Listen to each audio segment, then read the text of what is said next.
Semoga apa yang didapat di malam ini bisa bermanfaat. Berdoa dimulai.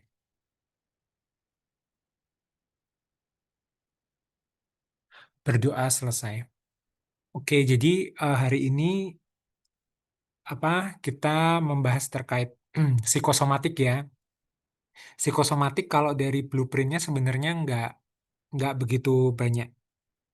Nanti, tapi memang kalau acuannya psikosomatik memang sebaiknya membaca dari buku PABDI ya, PABDI yang terbaru yang 2024.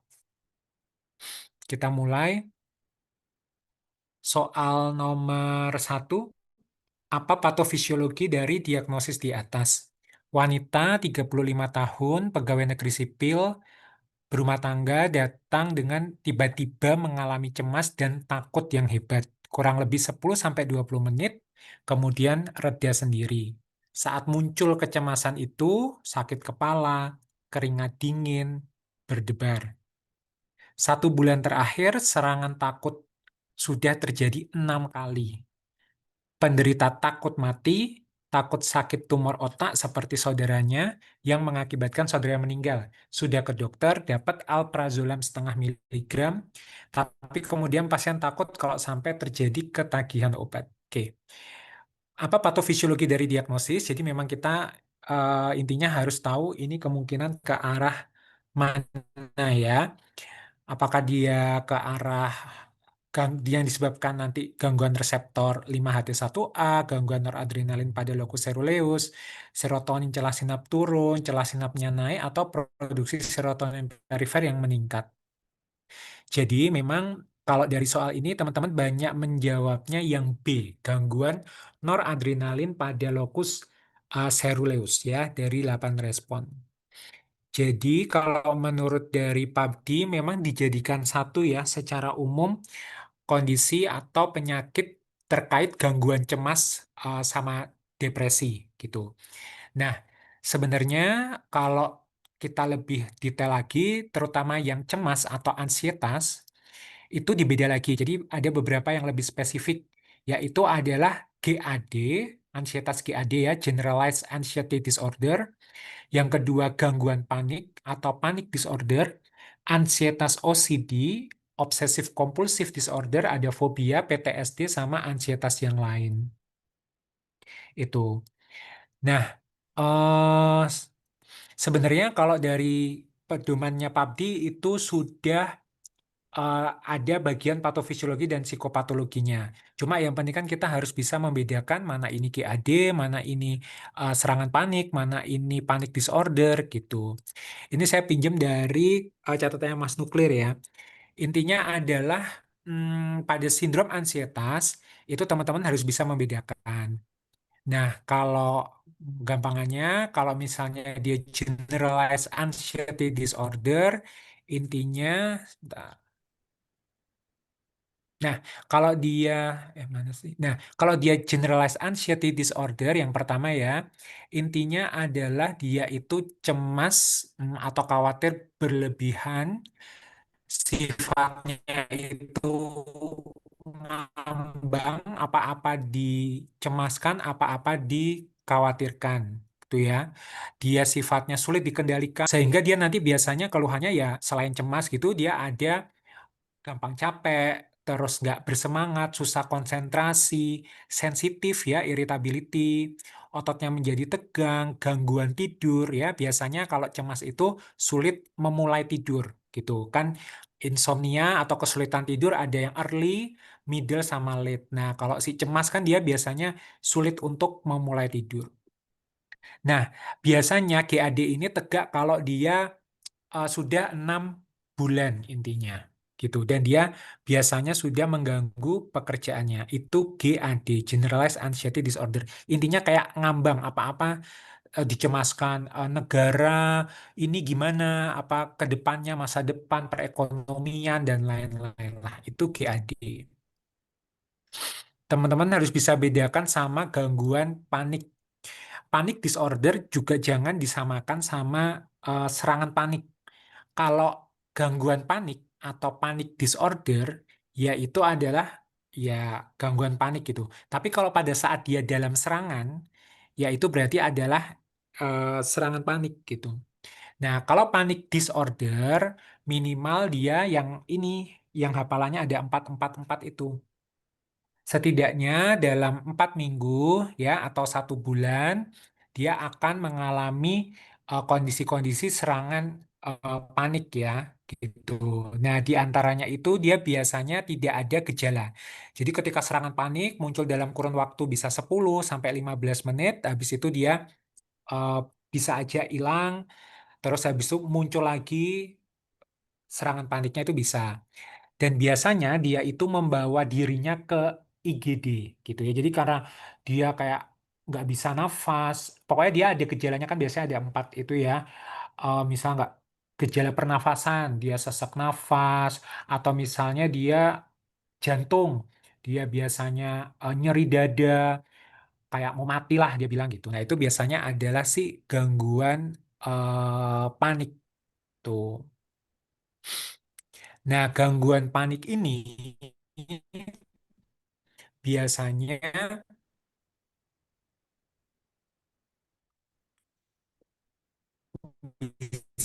bisa disertai sama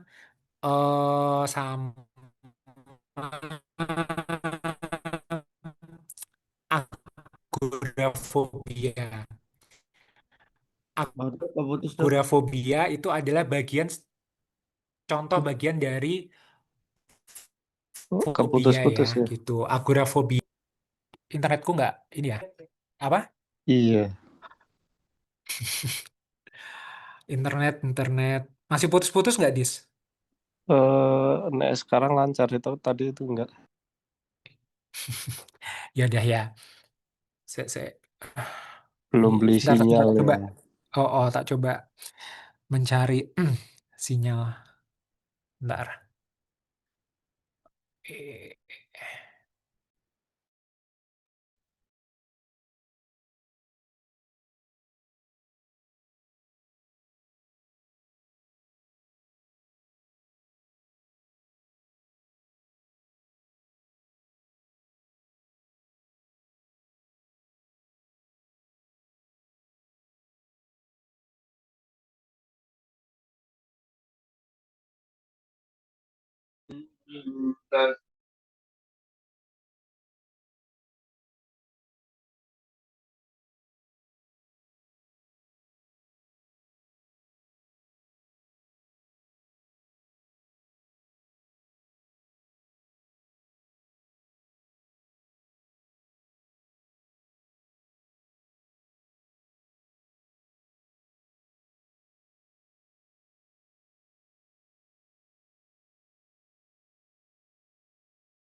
Aduh, nggak tahu ya. Semoga semoga semuanya lancar.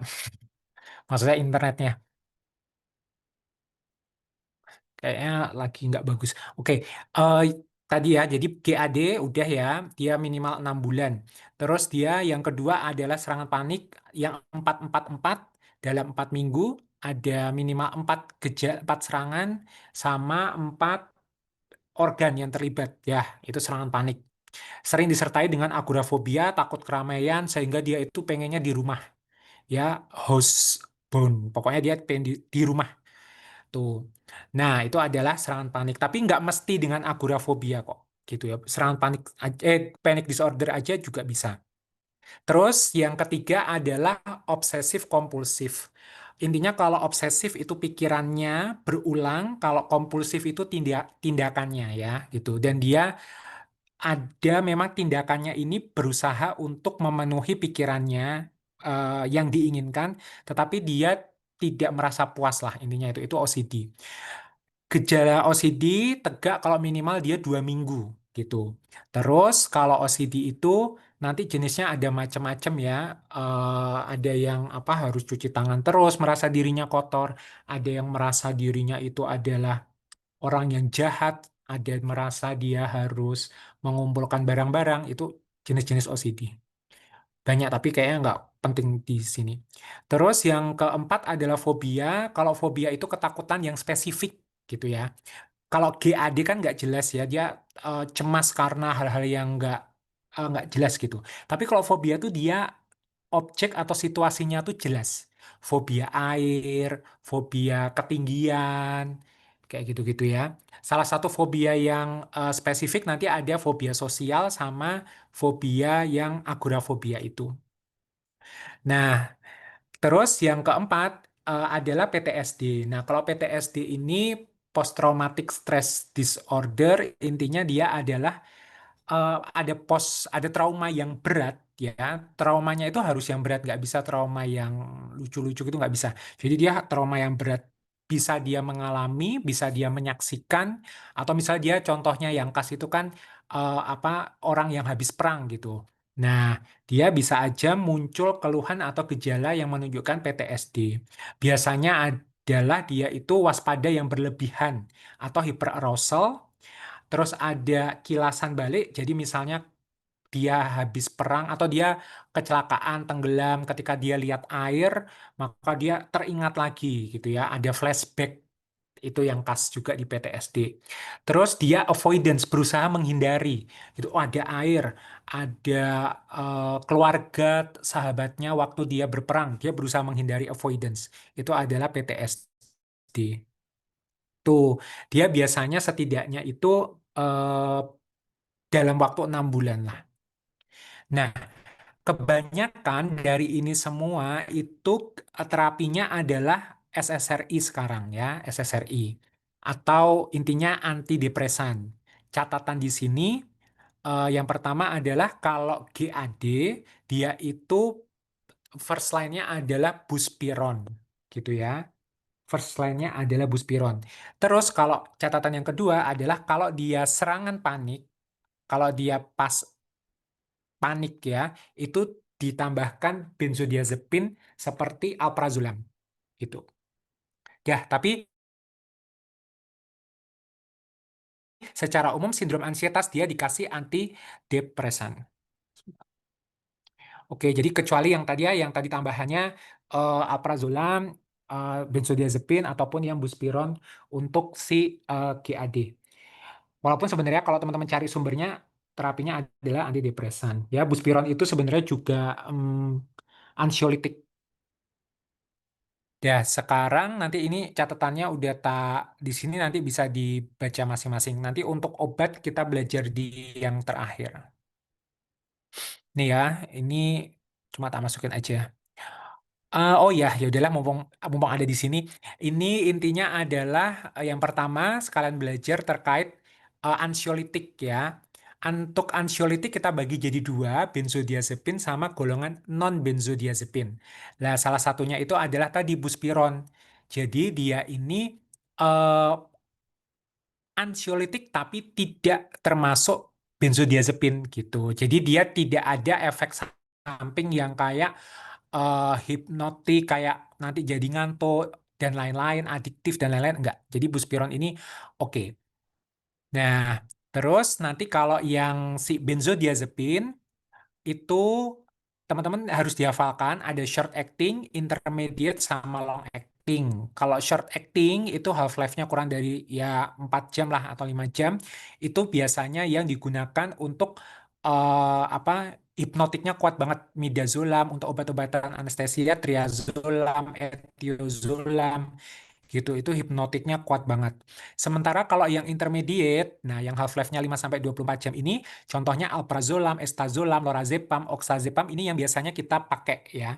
Sementara kalau yang long acting itu half life-nya lebih dari 1 hari, itu diazepam atau clonazepam gitu. Jadi ini yang bikin jangan kayak diazepam itu kan kadang-kadang dia efeknya lama banget ya. Jadi dia jarang dipakai menjadi pilihan terutama pada pasien-pasien yang membutuhkan kerja cepat kayak misal serangan panik gitu ya, alprazolam aja ya.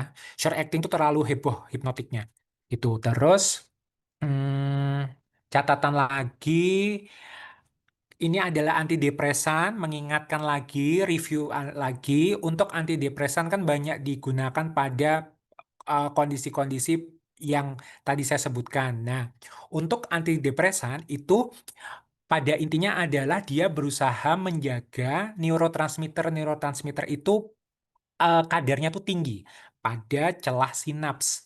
Apa aja itu? Itu biasanya adalah norepinefrin, serotonin, ada asetilkolin dan lain-lain di sini. Sehingga nanti cara kerja dari antidepresan itu biasanya dibagi lagi. Yang pertama non-selektif itu adalah TCA, ya, trisiklik antidepresan, ya, contohnya imipramin, desipramin, yang belakangnya min-min biasanya, amitriptilin, line, ya, klomipramin, dan lain-lain. Itu non-selektif TCA. Nah, tetapi memang kalau karena dia sifatnya itu non-selektif, maka dia itu bisa menyebabkan efek samping karena intinya semuanya itu apa, dia bekerja di situ. Jadi dia bekerjanya juga ada efek ke histamin dan lain-lain, maka dia punya efek samping ngantuk dan lain-lain. Nah, sementara kalau selektif, selektif itu nanti ada beberapa. Ada yang misalnya selektif terhadap norepinefrin, ada yang selektif terhadap serotonin. Ini beberapa contohnya tuh ya. Nah, lebih jelasnya lagi adalah di sini. Jadi yang pertama itu yang tadi saya bilang reuptake inhibitor supaya serotonin, ya, selektif serotonin. Jadi ini selektif terhadap serotonin reuptake inhibitor, penghambat reuptake-nya serotonin sehingga serotonin nanti menjadi tinggi. Contohnya apa? Fluoxetine, paroxetine, sertralin, citalopram, escitalopram, ini dihafalkan. Yang sering keluarkan fluoxetine, paroxetine, sertralin gitu ya. Itu efek sampingnya sayangnya dia itu ke gastrointestinal effect. Jadi dia biasanya mual, muntah gitu. Selain itu juga ada disfungsi seksual. Ya, itu adalah SSRI. Terus yang kedua adalah selektif norepinefrin reuptake inhibitor. Kalau ini selektif norepinefrin. Kalau tadi kan serotonin, sekarang norepinefrin. Jadi makanya dia namanya itu ada yang SNRI di sini, norepinefrin reuptake inhibitor, NRI. Contohnya adalah reboxetine. Tuh, nggak terlalu terkenal. Yang ketiga adalah, nah ini, non-selective norepinefrin reuptake inhibitor. Tadi kan dia ada yang selektif norepinefrin, yang ini non-selective norepinefrin reuptake inhibitor. Contohnya adalah desipramin, nortriptilin, sama maprotilin. Tuh. Terus yang berikutnya adalah campuran atau dia itu efeknya lebih, pokoknya nggak selektif lah. Nah, contohnya yang older agent-nya itu adalah TCA. Tricyclic antidepresan, itu contohnya amitriptilin, klomipramin, imipramin. Nah, dia itu sayangnya punya efek samping sedasi, hipotensi, efek antikolinergik, ya, sama moderate kenaikan berat badan. Itu adalah TCA. Tuh diingat-ingat yang sering keluar ya menjadi clue sesuatu. Terus kalau newer agent yang non TCA itu contohnya adalah venlafaxine, milnacipran, bupropion, duloxetine. Ini adalah agen-agen yang baru, dia tidak termasuk non TCA, yang dia itu punya aksi ganda, reuptake inhibitor. Jadi dia tidak selektif hanya satu. Misalnya venlafaxine dia itu apa, reuptake inhibitor norepinefrin dan serotonin gitu. Itu venlafaxine. Milnacipran itu juga sama ya, serotonin sama norepinefrin. Nah, ini kalau si venlafaxine, bupropion itu biasanya efeknya itu efek sampingnya minimal dan dia nanti dipakai pada kondisi-kondisi tertentu, nanti kita lihat ya, sama duloxetine. Berikutnya adalah MAOI. Kalau MAOI itu intinya adalah monoamin oksidase inhibitor. Sebenarnya dia sifatnya ada yang irreversible sama reversible. Yang biasanya kita pakai itu yang reversible, moclobemid tuh.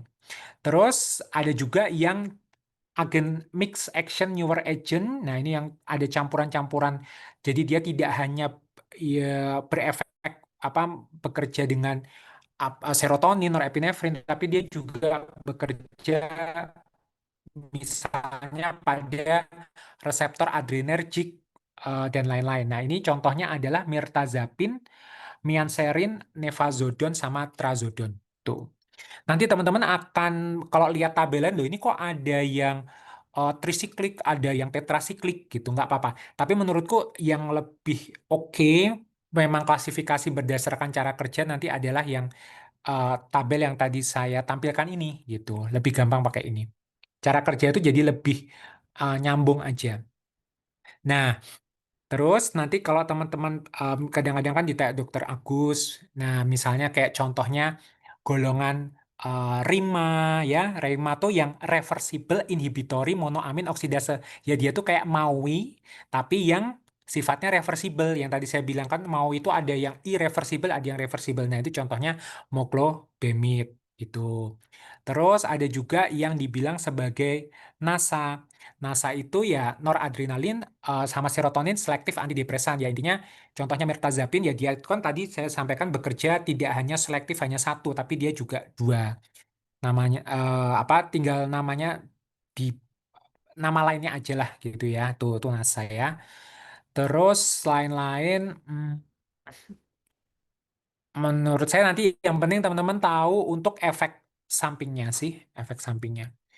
Sementara ini sih kebanyakan kalau efek samping yang salah satu fokusnya itu adalah di jantung ya. Jadi kalau misalnya pasien tua gitu-gitu punya faktor resiko hipertensi, jantung dan lain-lain, aritmia, itu geriatri ya, sebaiknya jangan pakai TCA. Mungkin nanti bisa pakai SSRI. Tetapi memang SSRI itu efek sampingnya adalah disfungsi seksual. Tapi ya kalau memang udah sepuh ya, ya udahlah. Tuh. Oke, itu ya. Jadi nanti em, apa teman-teman juga harus mempelajari mekanisme kerja obat termasuk efek sampingnya. Sehingga pada kasus ini dia diagnosisnya adalah kemungkinan panik disorder. Apa GAD? Ini Belum adalah 6 panik bulan. disorder ya, sehingga nanti gangguan apa? Belum 6 bulan. Apa Mas Disto? Belum? Kalau belum Oh enam iya, bulan. betul. Iya, oh. Ini aku juga mendengarkan kayak apa ini ya sinyal oh sinyal ya. Jadi kalau memang belum kalau panik kan dia 4 minggu, sementara kalau GAD biasanya membutuhkan 6 bulan. Tapi kadang-kadang kalau teman-teman baca soal jangan terlalu saklek banget sama waktu-waktu yang ini gitu. Kadang-kadang tuh kalau gejala klinisnya udah jelas ya udah itu aja. Jadi jangan ini, tapi ini belum belum eh, berapa bulan atau belum ini gitu. Kadang-kadang saya pernah ketemu banyak soal tuh yang nggak cocok gitu. Nah, terus ini yang tadi saya sampaikan untuk patofisiologi dan psikopatologi. Jadi intinya kalau ansietas GAD itu biasanya gangguan pada reseptor serotonin tertentu, terutama reseptor 5-HT1A. Kalau ansietas panic disorder itu biasanya gangguan noradrenalin pada locus ceruleus. Ya, eh, itu ya nanti dihafalkan. Ya, yang sering keluar sih itu kok. Oke, soal nomor 2. Berdasarkan ACR 90, diagnosis fibromialgia. Ini sebenarnya kita nggak usah baca ya. Ini kan pertanyaannya berdasarkan ACR 90, diagnosis fibromialgia. Kalau ini jatuhnya apalan. Laki-laki 39 tahun, nyeri dan kaku di seluruh tubuh, mudah lelah 5 bulan. Ada nyeri tekan pada vertebra cervicalis C3, teman-teman bayangnya C3, C7, C8 anterior, epicondylus lateral, ya, bagian tangan ini, genu kanan kiri, pinggang kanan kiri. Sulit tidur, diperburuk bila pasien memikirkan pekerjaannya. Nah, teman-teman kalau lihat ini adalah fibromialgia. Fibromialgia itu dibahas di remato dan dibahas di psikosomatik. Nah, teman-teman mau nggak mau sih dibaca semuanya ya. Ini jawabannya B ya, ya semuanya nyeri otot menyeluruh 3 bulan, 11 dari 18 tender point ya, menurut ACR 90. Nah, memang kalau fibromialgia ya ada versi psiko sama versi rematonya. Intinya adalah ini saya ambil dari yang psiko. Pada kondisi fibromialgia itu intinya adalah satu gejala utamanya ya, trias, nyeri muskuloskeletal, dua kaku otot, yang ketiga gampang capek. Ya, nyeri muskuloskeletal, kaku otot, dan gampang capek. Ini kayaknya kita semua ya ini ya, fibromialgia. Nah, intinya adalah kalau keluhan nyeri ototnya sifatnya menyeluruh dengan distribusi terutama yang di aksial ya. Di aksial itu yang di bahu, terus yang di pinggang, panggul ya. Aksial itu yang di daerah situ. Terus keluhannya sering seperti merasa baal kesemutan atau kedinginan seperti tidak ada aliran darah. Ini intinya kayak gejalanya nggak khas. Maksudnya kayak nggak jelas gitu ya. Terus biasanya kaku di otot pada fibromialgia dikeluhkan saat bangun tidur, hilang setelah aktivitas. Tapi kadang-kadang menetap sepanjang hari. Jadi kayak tidak jelas ya fibromialgia ini. Pokoknya yang penting dari fibromialgia ini nanti adalah temuan tender pemeriksaan fisik tender point-nya itu. Tetapi yang harus teman-teman tahu juga kadang-kadang fibromialgia sering disertai dengan gangguan tidur, sering juga diperberat cuaca dingin, ya agak nggak nyambung ya, kerja berlebihan, kebisingan, stres emosional. Itu keluhannya akan membaik pada saat musim panas, ya mandi air hangat, liburan atau aktivitas ringan. Tuh, ya. Terus yang lain-lain dia kalau ketemu dicek pemeriksaan apa gitu ya, biasanya dia adalah normal, kecuali pada pemeriksaan fisik ketemu titik nyeri yang khas yang kita sebut sebagai tender point. Nah, di sini tender point-nya itu ada jumlahnya, ini dia. Nih, kanan kiri ya. Nih satu misalnya oksipital, bilateral, diinsersi otot tengkuk, terus agak turun, dia biasanya di trapezius, habis itu di supraspinatus, habis itu di depan dia ada di iga costa 2, terus dia ada di tangan ya epicondylus yang bagian lateral, terus dia ada di gluteus, ada di trochanter mayor sama di lutut. Nah, ini kalau dipegang itu nyeri dan pasien itu akan katanya merasa senang gitu kayak ya dok ini nyeri nih, bener nih di sini gitu. Kalau kita nggak menemukan biasanya pasiennya kecewa. Secara itu yang dibilang di PABD. Nah, terus kalau kita masih ragu maka sebenarnya ada yang namanya control point. Control point ini ada 4. Intinya, kalau misalnya kontrol poin pada pasien dengan fibromialgia, dia itu tidak mengalami nyeri. Kalau ini nyeri, berarti kemungkinan ambang nyerinya itu turun secara keseluruhan, sehingga ya itu berarti kemungkinan bukan fibromialgia gitu. Kalau fibromialgia biasanya kontrol poinnya ini tidak nyeri. Di mana lokasinya? Yang pertama di titik tengah dahi, kedua sisi volar pertengahan lengan bawah. Nah, ini kalau di sini tuh tulisannya lengan atas, tapi kalau saya cari di banyak sumber itu di lengan bawah ya, sisi volar. Terus yang ketiga kuku ibu jari dan yang keempat otot dari tungkai atas sisi anterior. Ya, ini 4 control point. Dahi, tangan, ya, tangan volar, bagian volar, ibu jari, kuku, sama otot tungkai atas sisi anterior. Oh, ini mungkin maksudnya ya. Di sini. Nih, nih tungkai atas sisi depan. Oke, dah itu yang control point.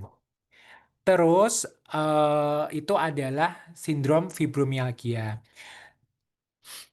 Harus dibedakan dengan nyeri miofasial. Kalau sindrom fibromialgia itu kan sifat nyerinya dia menyeluruh, diffuse, gampang capek yang kelelahan yang sangat nyata. Kaku pagi hari itu sering. Palpasinya tadi ya tender point. Nah, tapi beda sama sindrom miofasial. Kalau sindrom miofasial itu intinya dia sifat nyerinya itu regional atau lokal ya. Namanya itu dijumpai myofascial trigger point. Jadi dia ada titik hyperirritable pada taut band terpalpasi pada otot rangka. Ininya kayak hanya ada di titik-titik itu, nggak sampai menyeluruh diffuse kayak fibromialgia. Terus biasanya dia itu eh, kelelahan itu jarang ya dibandingkan sindrom fibromialgia. Jadi dia tuh dominan pada ototnya ya, keluhan sindrom miofasial. Tata laksananya adalah intinya edukasi bahwa ini tuh bukan suatu penyakit atau kondisi yang berbahaya yang sampai dapat gimana-gimana, tidak mengancam kehidupan. Terus kalau misalnya terkait tata laksana farmakologis, tidak ada obat khusus sebenarnya, hanya simptomatik. Mungkin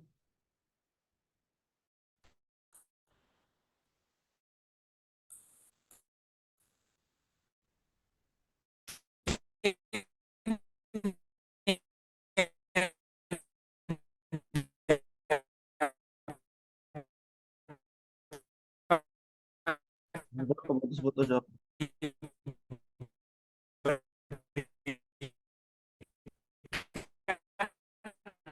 Izin dokter putus dok.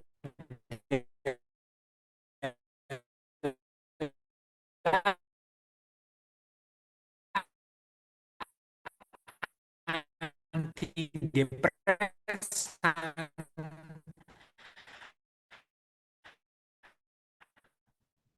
seperti TC, uh,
kenapa ya? Kenapa putus-putus? Hmm, Ini jangan lumayan. bentar. Iya, tapi ini tuh dari ini mobile data. Rumahku memang mobile datanya nggak oke. Kenapa ya? Bentar. Nanti ada resiko putus-putus, tapi nanti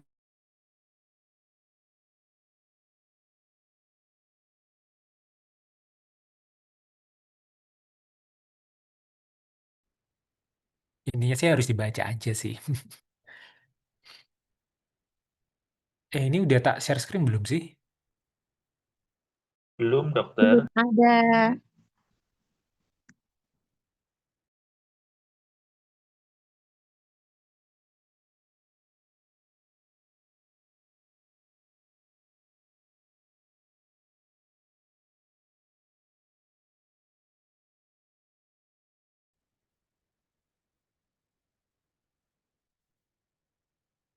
Udah, putus-putus nggak? Ya,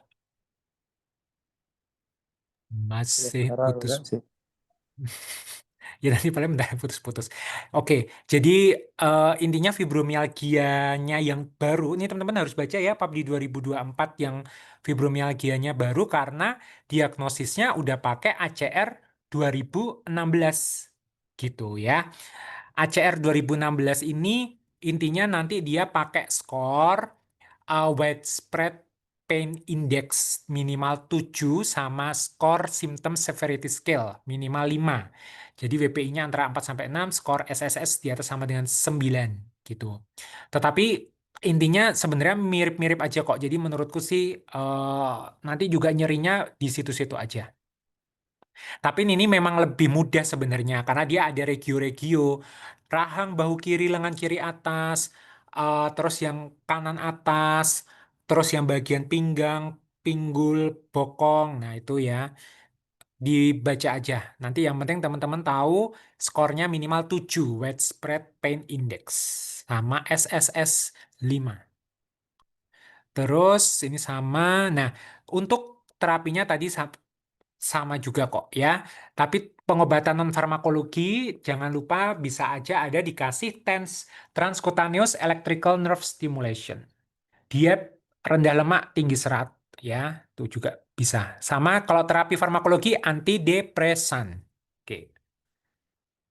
Dah jadi diagnosisnya adalah fibromialgia. Oh, tadi belum ya. Intinya nyeri otot 3 bulan, ketemu 11 dari 18 tender point. 100% teman-teman benar. Udah. Ini udah ahli semua ya, fibromialgia. Oke, nomor 3. Nah, nomor 3, gangguan keseimbangan vegetatif yang terjadi pada kasus ini. Laki-laki 33 tahun, sulit BAB ya. Jadi ini adalah pertanyaan terkait keseimbangan vegetatif yang kita tahu bahwa untuk soal ini intinya kita harus tahu terkait saraf ya.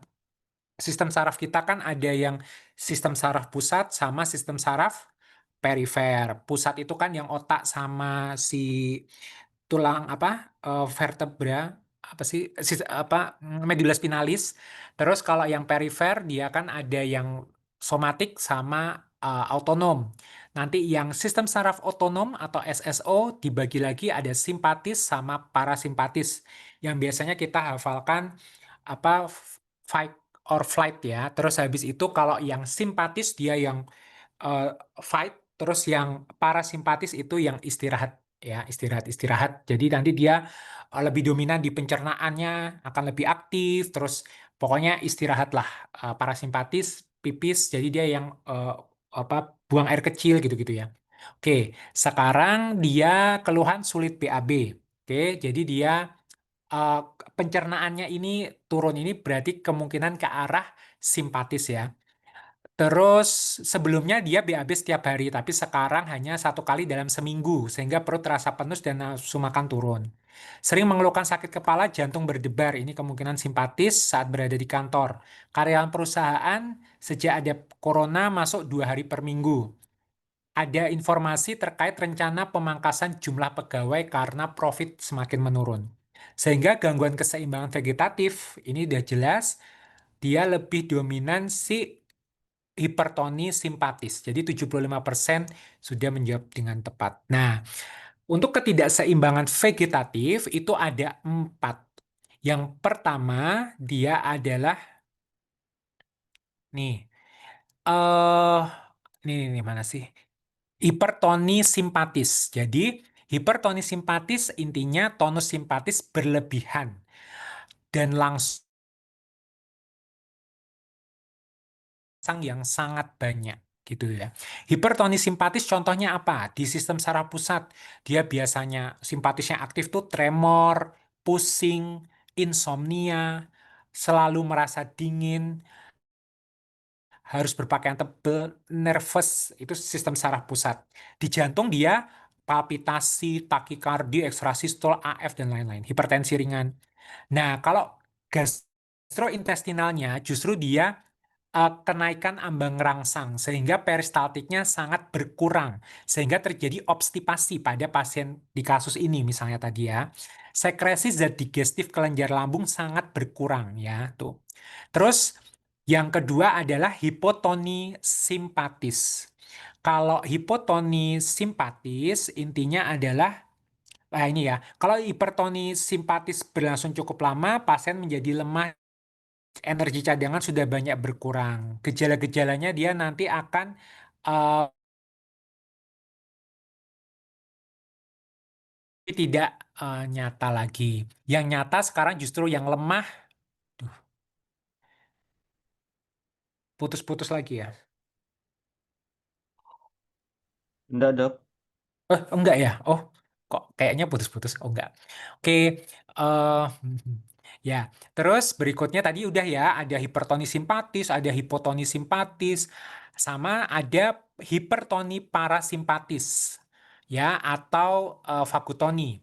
Kalau ini parasimpatis, vagutoni, vagus ya kan parasimpatisnya itu aktif banget ya, hipertoni parasimpatis. Sehingga nanti kebalikannya ya, gitu. Nanti biasanya kalau di pencernaan, biasanya dia traktus digestivus, biasanya dia justru nanti asam lambungnya naik, terus dia jadi kolik, pokoknya jadi aktif banget gitu ya. Pada paru dapat muncul sindrom asma bronkial, kalau traktus urogenital dapat berupa kolik, disuria, dismenorea. Jadi pokoknya saluran-saluran pencernaan terus genitourinary jadi kayak heboh lah gitu ya. Itu hipertoni parasimpatis. Nah, terus bedakan juga sama yang namanya ataksia vegetatif. Ataksia vegetatif ini intinya udah nggak ada koordinasi lagi ya, udah nggak ada koordinasi lagi jadi campur-campur ya, campur-campur. em, Terus dia juga bisa muncul yang namanya gejala paradoksal rangsang ya, yang seharusnya menimbulkan gejala simpatis justru dia malah yang parasimpatis. Lihat ular, misalnya dia jadi eh, bukan simpatis kan, kalau lihat ular kan kita jadi simpatis tuh, tapi dia lihat ular malah parasimpatisnya yang aktif, jadi contohnya dia malah diare. Ya bisa juga sih ya, ya gitu ya, diare, sakit perut, buang air kecil gitu. Itu ataksia vegetatif, jadi kayak nyampur-nyampur lah dia, hancur, nggak ada koordinasi. Bedakan sama amfotoni. Kalau amfotoni ini masih lumayan, kalau menurutku ya, masih lumayan tapi kayak ada gantian-gantian. Ini saat ini periode simpat, kata kuncinya di soal, jadi dia ada periode simpatis, ya, hipertoni simpatis. Terus berikutnya ada hipertoni parasimpatis. Terus habis itu dia hipertoni simpatis lagi gitu. Jadi kalau misalnya di soal, dia itu rapi gitu ya. Eh apa bergantian. Kalau ataksia itu udah kacau, jadi dia kayak nyampur jadi satu, gitu ya. Kalau pseudofagotoni, nah pseudofagotoni ini berdoa aja karena ini kayak nggak jelas ya. Pseudofagotoni ini sebenarnya adalah hipertoni simpatis sebenarnya. Sebenarnya dia hipertoni simpatis ya. Tetapi dia, bentar, mana catatan aku?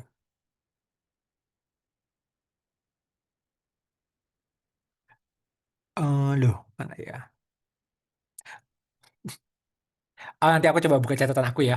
Tapi kalau pseudofagotoni ini intinya dia itu pseudofagotoni. Sebenarnya dia itu kayak kayak parasimpatis, tapi sebenarnya bukan karena dia itu sebenarnya adalah simpatis ya. Sebenarnya dia itu adalah simpatis tapi gejalanya atau gimana ya tuh mirip dengan parasimpatis lah. Makanya dia namanya pseudo ya, pseudofagotoni. Tuh. Jadi gejala-gejala subjektif, insomnia, anoreksia, kecemasan, lekas marah, sebagainya masih ada, tapi terdapat gejala lain yang mengarah ke vagotoni seperti sakit perut, diare, mual dan sebagainya. Nggak jelas kan? Ya udah. Nanti ini PR-ku ya. Tadi aku udah nyatet kok. Ya, sampai sini dia mau ditanyakan dulu karena ini sering keluar di soal nih. Hipertoni simpatis, terus ada hipertoni parasimpatis atau vagotoni, ataksia vegetatif yang dia kacau, amfotoni ganti-gantian, sama pseudovagotoni. Kalau ini yang terakhir, saran aku berdoa, nggak keluar soal itu. Harusnya enggak. Jadi jawaban yang nomor 3 adalah hipertoni simpatis. Oke, jelas ya. Ya. Nomor 4, kolonoskopi didapatkan eritema mukosa dan polip. Apa tata laksana yang paling tepat? Ini kayaknya saya salah memenggal ya. Kolonoskopi harusnya di atas. Tuan A 48 tahun pegawai swasta S1 BAB cair 3-4 kali sehari sejak 9 tahun. Disertai nyeri perut yang membaik setelah BAB. Dah, ini dah clue banget. Nyeri perut membaik setelah buang air besar. Terkadang berlendir, tapi tidak berdarah. Oke. Nggak ada BAB hitam. Berat badan turun 3 kilo 6 bulan terakhir. Punya HT, tidak rutin konsumsi obat. Bercerai dengan istri 1 tahun yang lalu. Punya 2 orang anak, tapi milih tinggal dengan ibunya. Oh, anaknya ya. Sejak bercerai, pasien cenderung menutup diri, pekerjaan terbengkalai, ibadah masih rutin. Semasa kecil, pasien tinggal di rumah nenek dari ibunya karena kedua orang tua cerai. Indeks massa tubuh masih oke lah, tensinya 150, pemeriksaan rutin DPL, CRP normal, feses rutin normal, darah samar feses negatif, EKG sinus, kolonoskopinya tapi ketemu eritem, mukosa, dan polip. Nah, ini kan kalau dari clue-nya ini, apalagi yang nyeri perutnya ini membaik dengan BAB, maka kemungkinan dia ke arah IBS. Nah, nanti terapinya apa? Nah, ini teman-teman menjawab C ya, kebanyakan psikoterapi suportif, diet rendah FODMAPs, sertralin mulai 25 mg per hari. Jadi, sindrom colon irritable bowel syndrome, jangan sampai ketukar sama inflammatory bowel disease ya. Kalau sindrom colon irritable intinya adalah kondisi di mana terdapat kumpulan gejala klinis. Khasnya ada rasa nyeri atau tidak enak di perut, disertai konstipasi. Karena ada IBS tipe C, ada tipe D ya, diare sama konstipasi. Tanpa ada kelainan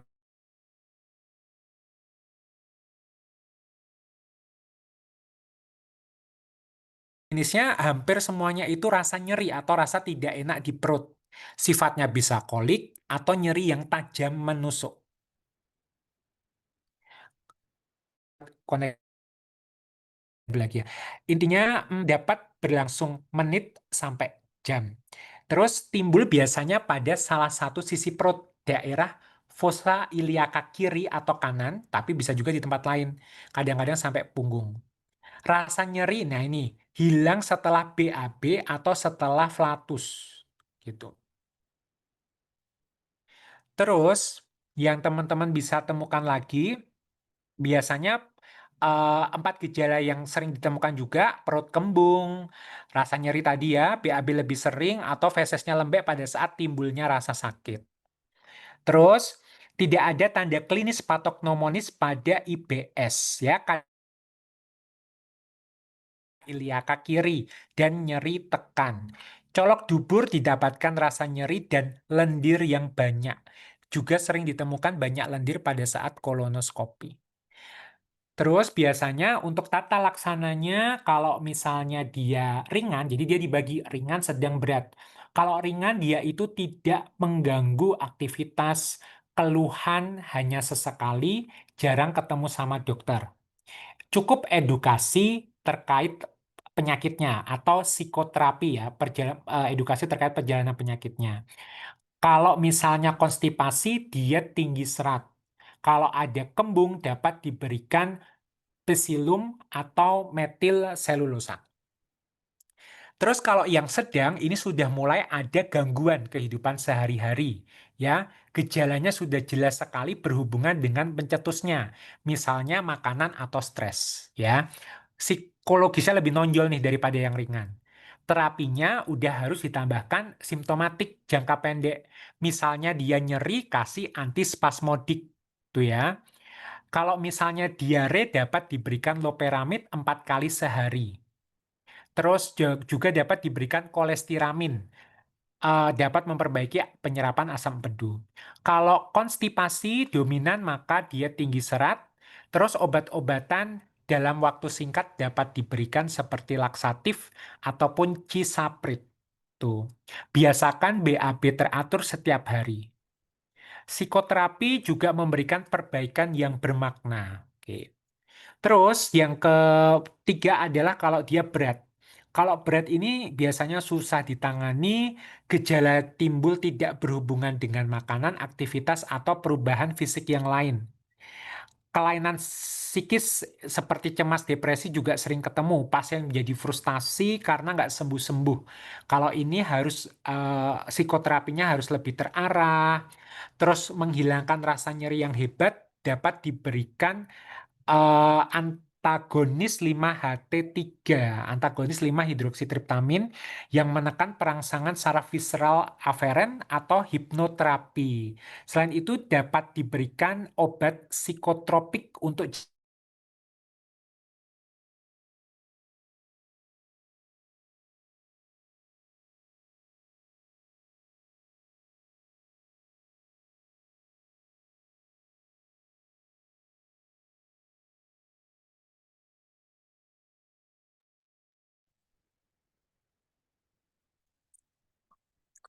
Suaranya hilang ya.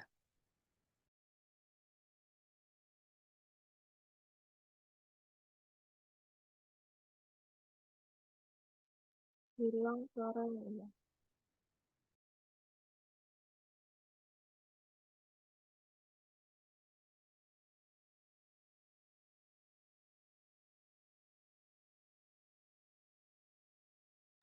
Hilang lagi ya?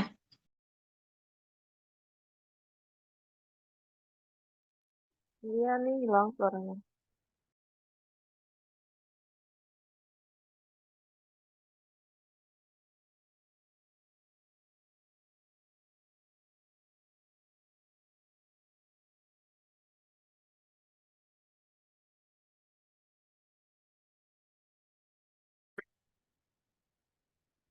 Oke, tinggal dikit lagi ya.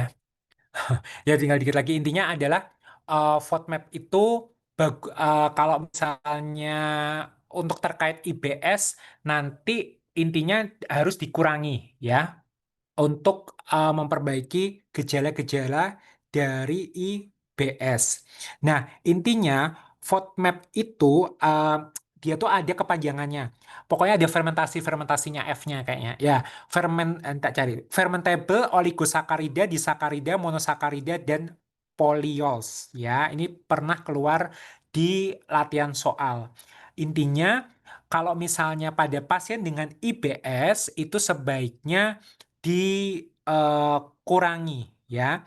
Karena FODMAP ini itu merupakan karbohidrat yang rantai pendek yang sulit diabsorpsi pada usus kecil dan dapat difermentasikan oleh bakteri di kolon menjadi gas sehingga nanti dia kembung dan gejala-gejala digestif simptom lainnya.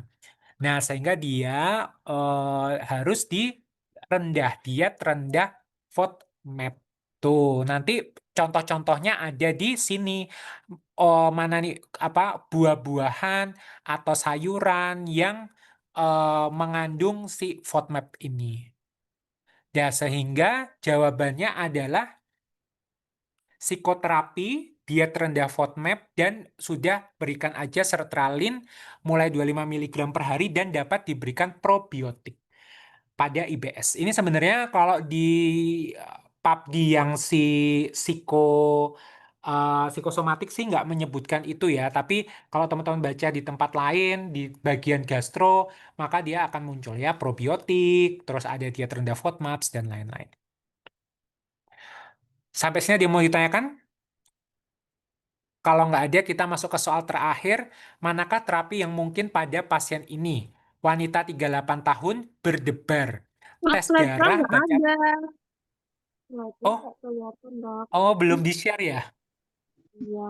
Ya sudah. Baik, jadi dari tadi aku ngapain? Oke, ya. Tapi suaraku ada? Ada. Ada. Ya, oke. Tenang, kalian masih board. Jadinya ini, boardnya ikut 55. November. Ya, 156 hari lagi. Semangat. Ya, aku hitungin. Oke, jadi ini eh terapi yang mungkin pada pasien wanita 38 tahun berdebar. Tes darah, banyak pemeriksaan ke berbagai dokter namun dikatakan normal.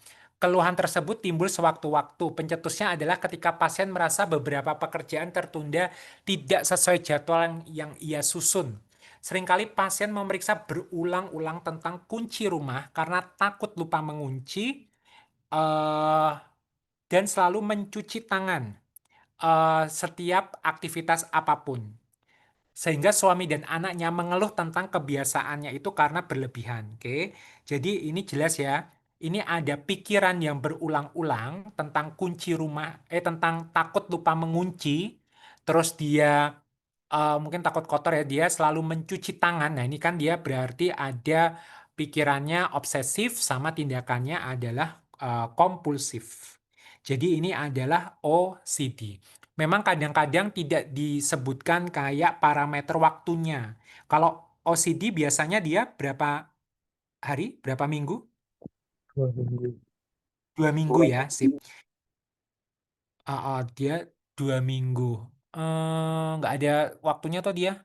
Oke, nggak jelas soalnya. Terus, nah hati-hati dia juga bisa ini. OCD kan orangnya macam-macam, ada yang merasa kotor kayak tadi itu ya namanya kontaminasi. Terus dia mana ya tadi tidak sesuai jadwal yang ia susun. Nah, itu juga apa gejala-gejala dari OCD. Nah, pokoknya kalau OCD jangan lupa obatnya adalah biasanya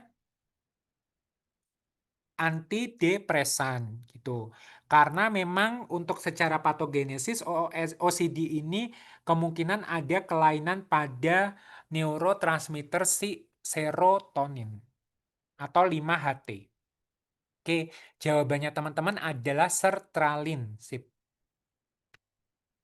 Nah, ini ya untuk OCD, obsesif kompulsif, gejalanya minimal 2 minggu, ingat-ingat. Terapinya biasanya golongan SSRI atau antidepresan. Ya, ini sama kayak yang tadi. Jangan lupa dihafalkan.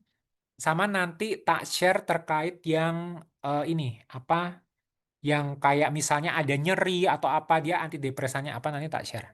Gitu. Ini sama ya tadi, sehingga dikasih antidepresan, sertralin jawabannya. Sampai sini ada yang mau ditanyakan dulu. Psikosomatik, teman-teman harus baca, kalau nggak salah, siapa tuh, Supri itu nggak terlalu banyak psikosomatiknya. Jadi mau nggak mau harus baca ini, baca apa tuh, PABDI 2024. Terus hafalkan aksis ya, 5 aksis. Itu OSC pasti keluar, itu juga bisa ditanyakan di soal, hafalkan 5 aksis dari multiaksial diagnosis. Oke, sampai sini ada yang mau ditanyakan? Izin bertanya, Oke, Mas. aduh, ya oke, gimana Mbak? Oh ya, mau nanya bedanya hipotonis simpatis sama hipertonis parasimpatis tuh nanti ngebedainnya gimana ya kalau dari soal?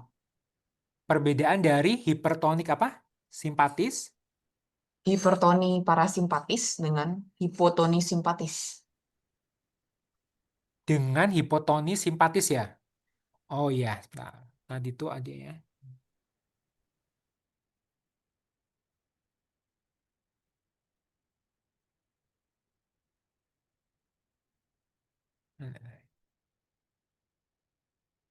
Tadi kayak di sini deh.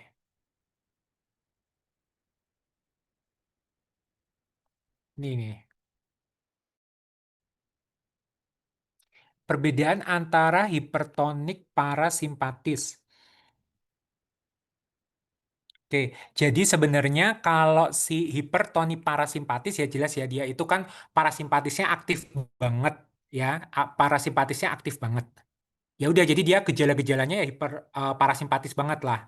Tetapi kalau ya ini kata kuncinya kalau hipotoni simpatis ya tadi ya. Hipotoni simpatis itu karena capek aja sih. Jadi awalnya dia hipertoni simpatis yang terlalu lama sehingga dia akhirnya capek sehingga dia nanti sekarang itu lebih ke arah kelelahan sama kayak kelihatan si hipertoni kayak parasimpatisnya lah intinya. Jadi clue-nya kalau hipotoni simpatis dia itu intinya kelelahan karena hipertonik simpatis yang terlalu lama gitu. Jadi kalau di soal ya biasanya Oh, dia awalnya ini disebutkan gejala-gejala hipertoni simpatis. Terus habis itu gejala itu mulai berkurang tapi masih ada, terus sudah mulai muncul ada gejala-gejala gastrointestinal seperti pada si vagotoni atau hipertoni parasimpatis. Tapi kalau hipertoni parasimpatis ya dari awal ya memang dia hipertoni parasimpatis. Gitu, Mbak Sera. Baik, terima kasih. Mbak Sera kan dia tadi yang nanya atau siapa? Iya, betul, Mas. Ah. Nah, cuma nanti itu yang aku agak ini tuh yang pseudovagotoni ya. Ini kita berdoa bersama-sama nanti ya di akhir supaya pseudovagotoni ini nggak keluar. Ada lagi yang mau ditanyakan? Enggak ya, oke. Sip, nanti kalau misalnya dia mau ditanyakan nanti silakan ditanyakan. Kalau ada yang ragu nanti bisa ngomong share di grup.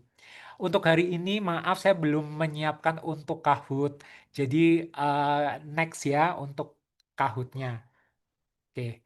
Kalau nggak ada pertanyaan, izin saya tutup. Kita berdoa bersama-sama. Semoga apa yang didapat di hari ini dapat bermanfaat ke depannya.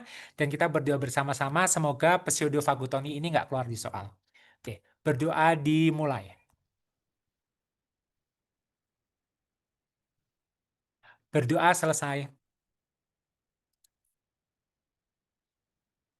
Oke. Makasih Mas Fado. Makasih ya. Makasih, Mas. Aduh. Sama-sama, Ya, Mas. 1 jam ya. Thank you.